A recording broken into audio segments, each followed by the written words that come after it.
What happened 72 hours ago will be studied in military academies for the next 50 years, and yet most Americans have no idea it even occurred. In the span of a single week, Iran executed a strategic maneuver so consequential, so precisely calculated, that it has fundamentally altered the balance of power in the Middle East in a way that cannot be reversed. This is not hyperbole. This is not speculation. This is structural analysis of a development that Western intelligence agencies are currently in emergency session trying to comprehend, and every answer they are finding is deeply, profoundly uncomfortable. What you're about to hear represents the culmination of a 25-year strategic preparation that began the moment American forces invaded Iraq in 2003. While America was focused on regime change and spreading democracy, Iran was building something far more dangerous than nuclear weapons, far more destabilizing than any single weapon system. Iran built a network of integrated military capabilities across 6 countries that now functions as a unified strategic entity, and the final piece of that network just locked into place. Let me be very clear about what we are examining tonight. 3 questions will drive everything that follows, and by the end of this analysis, you will understand why the strategic equation has changed in a way that has no precedent in modern Middle Eastern history. First, what exactly did Iran do, and why did Western intelligence completely miss the strategic significance until it was already operational? Second, what does this development mean for American military options in the region, and why does every war game scenario now end in outcomes Washington cannot accept? Third, what happens next, and why are we watching the early stages of a regional transformation that will reshape global power dynamics for decades? There are no comfortable answers tonight, but the truth, however brutal, is the only thing worth examining. Let me take you inside every dimension of this moment. Here is what happened, and here is why it matters more than any missile test or nuclear facility you have been hearing about for the last 20 years. Between November 2024 and January 2025, Iran completed the full integration of what military strategists are now calling the Axis of Resistance Command Network. This is not a political alliance. This is not a loose coalition of proxy forces. This is a unified military command structure linking Hezbollah in Lebanon, Syrian military units, Iraqi Popular Mobilization Forces, Yemeni Ansarullah forces, and Iranian Revolutionary Guard units into a single operational entity with coordinated intelligence sharing, integrated air defense systems, and synchronized strategic planning. The final component that made this network operational was the deployment of Russian S-400 air defense systems to 4 critical locations across this network, coupled with Chinese YJ-21 anti-ship hypersonic missiles positioned in Yemen and southern Iraq. These systems became fully operational in the first week of January 2025. The deployment was conducted in stages over 18 months, disguised as separate transactions and technical assistance programs. Western intelligence detected individual components but failed to recognize they were watching the assembly of an integrated system. Let me give you the technical specifications that explain why this changes everything.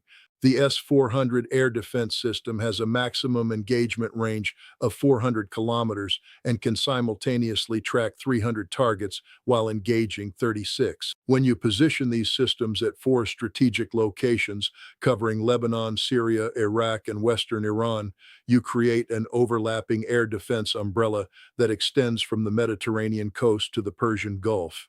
This umbrella makes American air superiority, which has been the foundation of American military power in the Middle East since 1991, operationally compromised across the entire northern Middle East.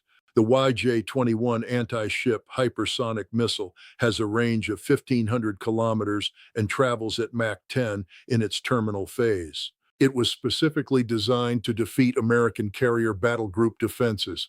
When you position these missiles in Yemen covering the Red Sea approach and southern Iraq covering the Persian Gulf approach, you create a two-ocean denial zone that makes American carrier operations in both the Red Sea and Persian Gulf extraordinarily high risk. Here is the cost exchange ratio that should terrify Pentagon planners. Each YJ-21 missile costs approximately $4 million. Each American aircraft carrier represents a $90 billion asset when you include the carrier itself, the air wing, and the escort vessels. The military term for this is asymmetric advantage, but that phrase does not capture the strategic reality. Iran and its network can now credibly threaten American naval assets worth trillions of dollars with weapon systems costing billions. The exchange ratio favors the defender by multiple orders of magnitude, but the weapon systems are only half the story. Let me explain what makes this network truly unprecedented. Traditional military alliances involve separate national militaries that coordinate during specific operations. NATO functions this way. What Iran has built is something categorically different. This is a unified command structure where intelligence flows in real time between all components, where strategic decisions are made at a central command level, and where military operations are synchronized across 6 countries as if they were divisions of a single military force. The intelligence integration is particularly significant. When Israeli aircraft take off from bases in Israel, that information is detected by Syrian radar systems transmitted through the network to Iranian command, analyzed using Russian intelligence protocols, and disseminated to all network components within 90 seconds. When American naval vessels move through the Strait of Hormuz, Yemeni coastal monitoring stations track those movements and feed targeting data to Iraqi missile units. The entire network functions as a single organism with distributed sensory systems and coordinated response capability. This is what 25 years of methodical preparation looks like when you are not distracted by the urgent and instead remain focused on the essential. While America spent 2 decades on counterterrorism operations, Iran built the foundations of an integrated regional military structure. While American defense policy churned through multiple administrations with completely different strategic priorities every 4 to 8 years, Iran maintained consistent strategic focus across an entire generation. Now we need to examine what this means for American military options, and here is where the analysis becomes deeply uncomfortable for anyone invested in American strategic dominance. Every American military contingency plan for Iran over the last 20 years has been premised on air superiority. The assumption has been that American air power could systematically degrade Iranian military capabilities, destroy nuclear facilities, eliminate missile sites, and ultimately coerce Iran into compliance through sustained bombing campaigns. This assumption is now operationally invalid. Let me walk you through what an American air campaign against Iran would now encounter. American aircraft entering the operational zone would immediately face integrated air defense systems with overlapping coverage areas, making traditional suppression of enemy air defenses enormously costly. American stealth aircraft, which have been designed to defeat individual air defense systems through low observability, would be operating in an environment with multiple overlapping radar systems using different frequencies and detection methodologies. The mathematical reality of probability means that detection likelihood increases exponentially when you have multiple independent sensor systems covering the same airspace. Even if American forces achieved temporary air superiority through massive strikes against air defense systems, the network structure means those systems can be reconstituted from inventory reserves positioned across 6 countries. You cannot destroy the entire network without conducting military operations across Lebanon, Syria, Iraq, Yemen, and Iran simultaneously. That is not an air campaign. That is a regional war involving ground operations across territories totaling 3 million square kilometers. The naval dimension is equally problematic. American carrier battle groups have been the primary tool for force projection in the Middle East since Operation Desert Storm. These carrier groups now face an integrated anti-ship missile threat from multiple axes that would require defensive operations far exceeding historical engagement scenarios. Let me give you the numbers that explain the defensive challenge. A single American carrier battle group typically includes approximately 48 SM-2 and SM-6 interceptor missiles on each Aegis cruiser, with 2 to 3 cruisers per battle group. That provides roughly 100 to 150 interceptor missiles for anti-ship missile defense. The integrated network can now launch coordinated anti-ship missile strikes from Yemen, Iraq, and Iran simultaneously, potentially involving hundreds of missiles in a single salvo. The defensive mathematics do not work. The defender runs out of interceptors before the attacker runs out of missiles. The strategic implication is that American naval power projection in the Persian Gulf and Red Sea is now contingent on the network's decision not to engage. American forces can operate in these waters only with the implicit permission of the integrated network, a complete reversal of the power dynamic that has existed since 1991. Here is what this means in practice. If America attempts military action against Iran, Iran does not fight that war as an isolated nation defending its own territory. Iran fights that war as the command center of a unified military structure with forces positioned across the entire Middle East. American forces would simultaneously face Hezbollah operations against Israel, Iraqi militia operations against American bases in Iraq and Syria, Yemeni operations against shipping in the Red Sea, and direct Iranian operations in the Persian Gulf. This is not a war with Iran.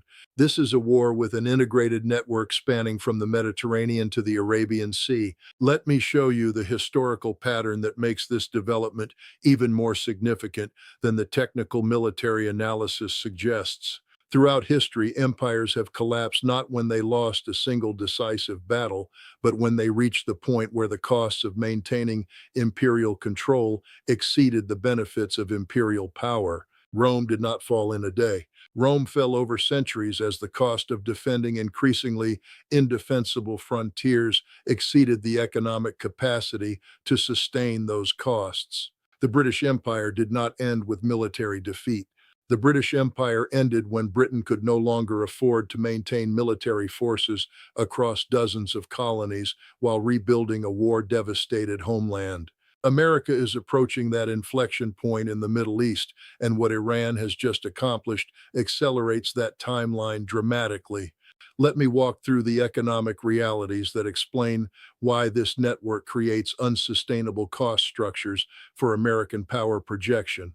America currently maintains approximately 60,000 military personnel across the Middle East, including bases in Iraq, Syria, Kuwait, Qatar, Bahrain, Saudi Arabia, and the United Arab Emirates.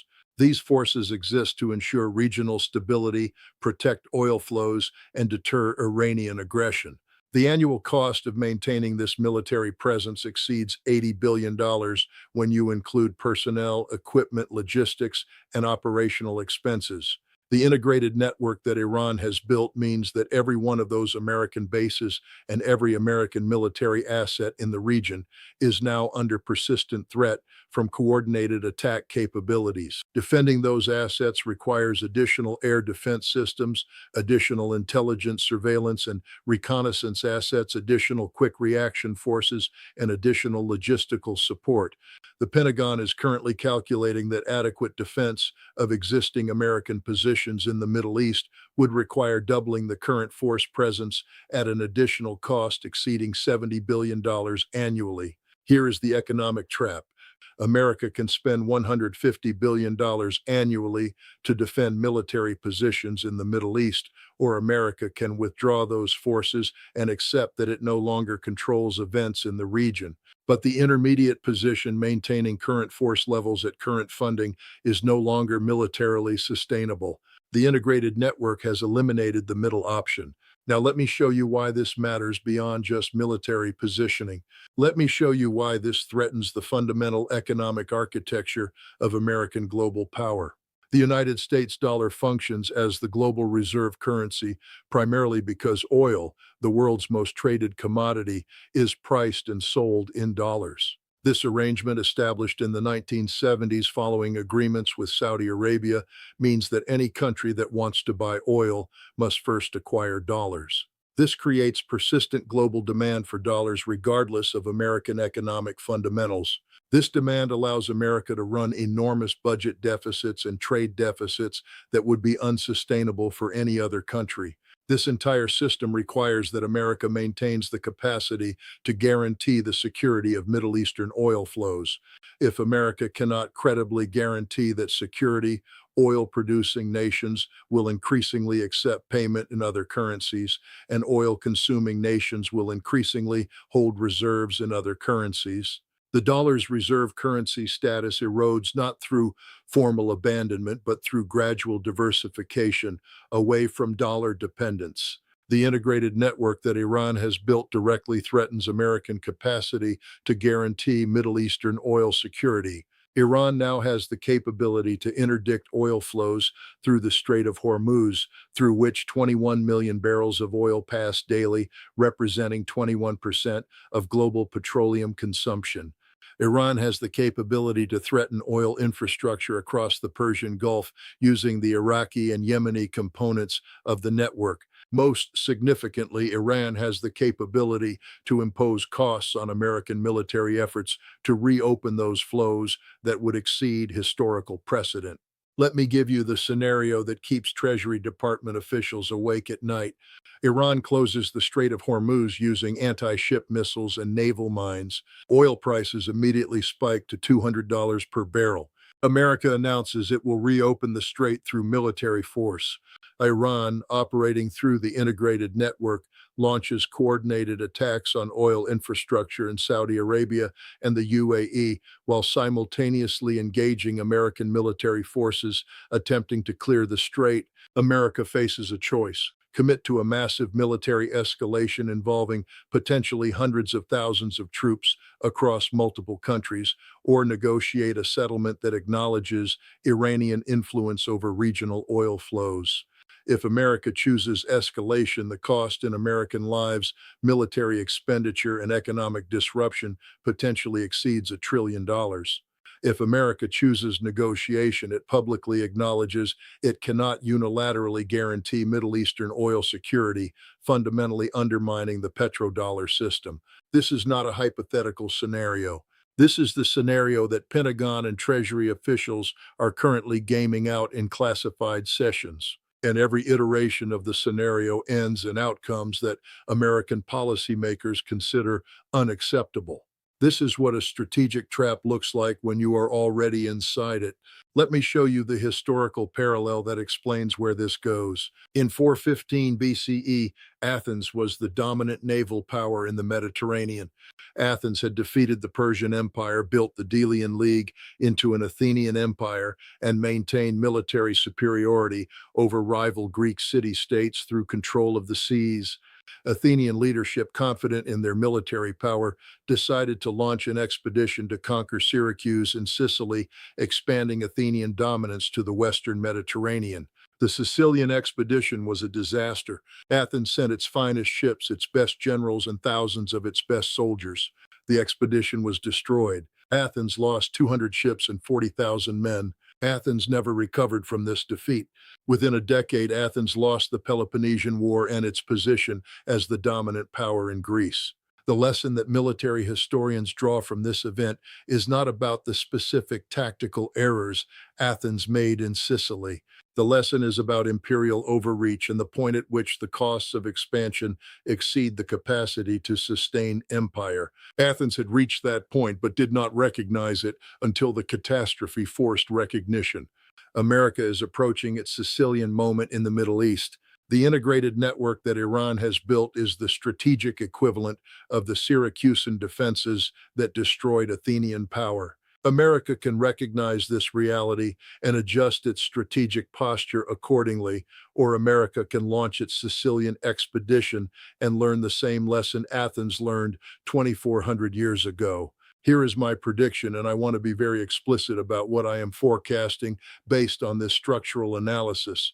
Within the next 18 to 36 months, America will significantly reduce its military footprint in the Middle East. This reduction will not be framed as retreat or defeat. It will be framed as strategic rebalancing toward the Indo-Pacific, or rationalization of defense spending, or evolution beyond oil dependency. The framing does not matter. The substance is that America will acknowledge through action, if not through explicit statement, that it can no longer afford to maintain military dominance across the Middle East in the face of the integrated network Iran has built. This withdrawal will accelerate the diversification away from dollar-denominated oil transactions. Saudi Arabia, the UAE, and other Persian Gulf states will increasingly accept Chinese yuan for oil sales. Oil-consuming nations will increasingly hold currency reserves in yuan, euros, and potentially a basket of currencies rather than predominantly dollars. This will not happen overnight. This will happen gradually over a decade, but the direction is now structurally determined. The second prediction is more immediate. Within the next 6 to 12 months, there will be a significant crisis involving the integrated network and American forces. This crisis will likely involve either an attack on American forces in Iraq or Syria, or an interdiction of American naval vessels in the Strait of Hormuz or Red Sea. This crisis will be deliberately calibrated to impose costs on America while remaining below the threshold that would trigger full-scale war. The purpose of this crisis from Iran's strategic perspective will be to demonstrate the operational reality of the integrated network. Iran needs American policymakers and the American public to understand that the old rules no longer apply. The most effective way to communicate that understanding is through a limited demonstration of capability that proves the integrated network is not theoretical but operational. America's response to this crisis will determine whether this transition occurs through managed accommodation or through escalation that could spiral into regional war. I assess the probability of managed accommodation at approximately 65%. American military and intelligence leadership understands the strategic realities I have outlined.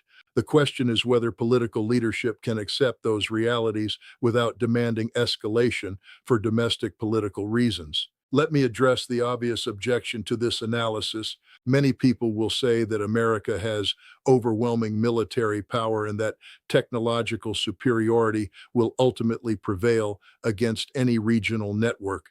This objection reflects fundamental misunderstanding of how military power operates in the modern era. Military technology is not magic. Military technology is applied resources subject to mathematical constraints. America has better aircraft, better missiles, better intelligence systems than Iran. But America does not have infinite aircraft, infinite missiles, or infinite intelligence systems.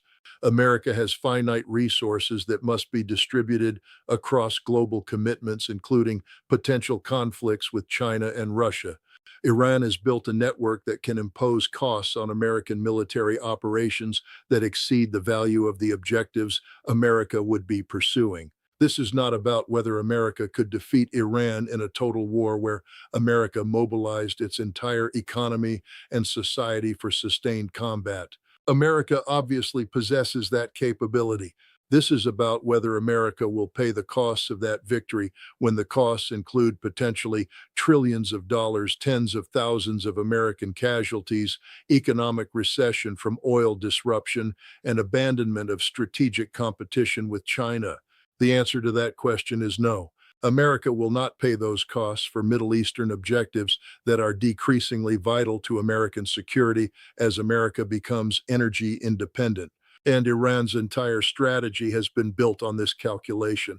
This is not prophecy. This is not ideological preference. This is game theory and structural analysis applied to the strategic situation that now exists.